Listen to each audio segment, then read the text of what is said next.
Բարև սիրելիներս, միասին տեսնենք, թե ինչ եղավ մատնաչափիկի հետ, ընթերցելով հեքիաթի շարունակությունը։ Գնացինք։ Մատնաչափիկին նայելով իրենց կլոր աչուկներով, նրանք սուզվեցին հատակը և սկսեցին մտածել, ինչ անեն հիմա։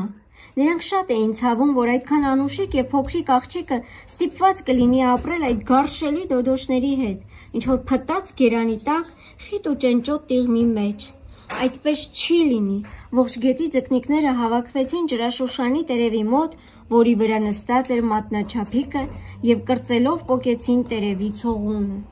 Եվ ահա ջրաշուշանի տերևը լողաց գետի հոսանքով։ Հոսանքն ուժեղ էր և տերևը շատ արագ էր լողում։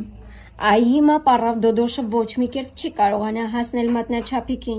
Մատնաչափիկն ավելի ու ավելի հեռու էր լողում, իսկ փոքրիկ թռչնակները, որոնք նստած էին թփերում, նայում էին նրան ու երգում. «Ինչ անուշիկ փոքրիկ աղջիկ է»։ Թեթև սպիտակ թիթեռնիկը պտտվում էր մատնաչափիկի գլխավերևում և վերջապես իջավ տերևի վրա։ Նրան շատ էր դուր եկել այս փխրուն ճամփորդուհին։ Իսկ մատնաչափիկը հանեց իր մետաքսե գոտին, մի ծայրը գցեց թիթեռնիկի վրա, մյուսը կապեց տերևին և տերևը սկսեց ավելի արագ լողալ։ Այդ ժամանակ նրա մոտով թռչում էր մայիսյան բզեզը։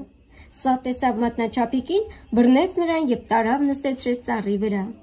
Ջրաշուշանի կանաչ տերևը առանց աղջկա ավելի հեռու լողաց և շուտով անհետացավ տեսադաշտից։ Նրա հետ նաև թիթեռնիկը, չէ՞ որ կապված էր տերևին մետաքսե գոտիով։ Ինչպես վախեցավ խեղճ մատնաչափիկը, երբ պոզավոր բզեզը նրան գրկեց և վեր խոյացավ օդ, բարձր, բարձր։ Սպիտակ թիթեռնիկինը շատ խղճաց։ Ինչ կլինի նրա հետ հիմա։ Նա սովից կմեռնի, եթե չկարողանա ազատվել գոտուց։ Իսկ մայիսյան բզեզի պետքն էլ չէր։ Նա նստել էր մեծ ծառի ճյուղին, կողքին նստեցրել մատնաչափիկին և ասում էր նրան, որ իրեն շատ է դուր գալիս, չնայած բոլորովին նման չէ մայիսյան բզեզներին։ Հետո նրանց մոտ հյուր եկան ուրիշ մայիսյան բզեզներ, որոնք ապրում էին նույն ծառի վրա։ Նրանք հետաքրքրությամբ զննում էին մատնաչափիկին, իսկ նրանց աղջիկները տարակուսած շարժում էին թևիկները։ Նա ընդամենը 2 ոտք ունի, ասում էին ոմանք։ Նա նույնիսկ շոշափուկներ չունի, ասում էին մյուսները։ Ինչ թույլիկ է, բարալիկ, մատով դիպչես 2.5 կլինի, ասում էին երրորդները։ Ինչ բարակ իրան ունի, թու, շատ նման է մարդու, համ էլ տգեղ է, պնդում էին բոլոր աղջիկ բզեզները։ Անգամ մայիսյան բզեզին, որը բերել էր մատնաչափիկին, հիմա թվաց, որ աղջիկը բոլորովին գեղեցիկ չէ, և նա որոշեց բաժանվել, թող գնա ուր ուզում է։ Բզեզը մատնաչափիկի հետ թռավ իջավ ներքև և աղջկան նստեցրեց երիցուկի վրա։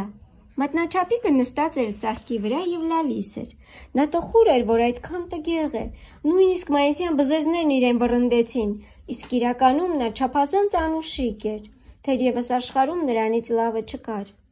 Ողջ ամառը մատնաչափիկը մեն-մենակ ապրեց մեծ անտառում, նա իր համար խոտից օրորոց գործեց և այն կախեց կռատուկի մեծ տերևի տակ։ Նա ուտում էր ծաղիկների քաղցր մեղրը և խմում ցող, որն ամեն առավոտ գտնում էր տերևների վրա։ Այսպես անցավ ամառը, անցավ նաև աշունը։ Մոտենում էր երկար և ցուրտ ձմեռը։ Թռչունները չվել էին, ծաղիկները թառամել, իսկ կռատուկի մեծ տերևը, որի տակ ապրում էր մատնաչափիկը, դեղնել էր, չորացել և ոլորվել սմքել էր։ Ցուրտը հասնում էր մատնաչափիկի ոսկորներին։ Նրա շորիկը պատառոտվել էր, իսկ ինքը այնքան փոքրիկ էր և նուրբ, որ շուտով սառույցի փոքրիկ կտոր կդառնար։ Ձյուն եկավ, և ամեն մի փաթիլը մատնաչափիկի համար այնքան մեծ էր, որքան մեզ համար մի ամբողջ բահ ձյունը։ Բայց մենք մեծ ենք, իսկ նա մի մատնաչափ էր։ Աղջիկը փաթաթվեց չոր տերևի մեջ, որը սակայն բոլորովին չէր տաքացնում, և դողում էր, ինչպես աշնան տերևը քամուց։ Այդ ժամանակ մատնաչափիկը որոշեց հեռանալ անտառից և իր համար ձմեռային ապաստան փնտրել։ Անտառի հետևում, որտեղ ինքն էր ապրում, մի մեծ դաշտ էր։ Դաշտից հացը վաղուց էին հավաքել և միայն կարճ ու սուր ցողուններն էին ցցված սառած գետնի վրա։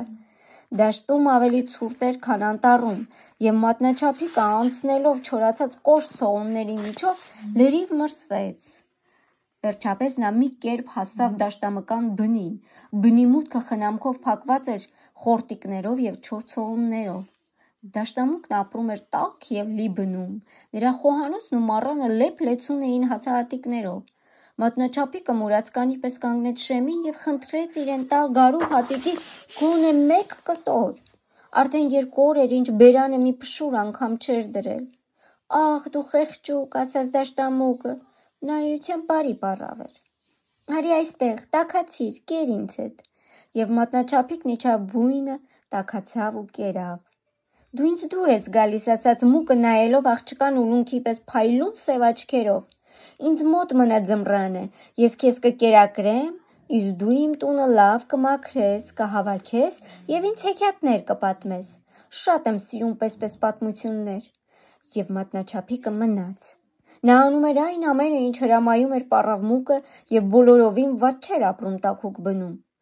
«Շուտով մենք նոր հյուր կունենանք», մի անգամ ասաց դաշտամուկը։ «Շաբաթը մեկ անգամ ինձ տեսության է գալիս հարևանս, նա շատ հարուստ է և ինձանից լավ է ապրում։ Մեծ տուն ունի գետնի տակ և այնպիսի մուշտակ է հագնում, ինչպիսին դու հաստատ չես էլ տեսել։ Հոյակապ սև մուշտակ է։ Ամուսնացիր նրա հետ, աղջիկ, նրա հետ չես կորչի։ Մի բան է վատ. նա կույր է և չի տեսնի ինչ սիրունիկն ես։ Բայց դու իհարկե նրան կպատմես քո իմացած ամենալավ հեքիաթը»։ Սակայն մատնաչափիկը բոլորովին չէր ուզում ամուսնանալ հարուստ հարևանի հետ, ախր նա խլուրդ էր, ստորգետնյա մռայլ բնակիչ։ Իսկ թե ինչ եղավ հետո, կիմանաք շարունակությունը դիտելով հաջորդ տեսանյութում։ Իսկ այն բաց չթողնելու համար առաջարկում եմ սեղմել զանգակ կոճակը և բաժանորդագրվել իմ ալիքին։ Ցտեսություն։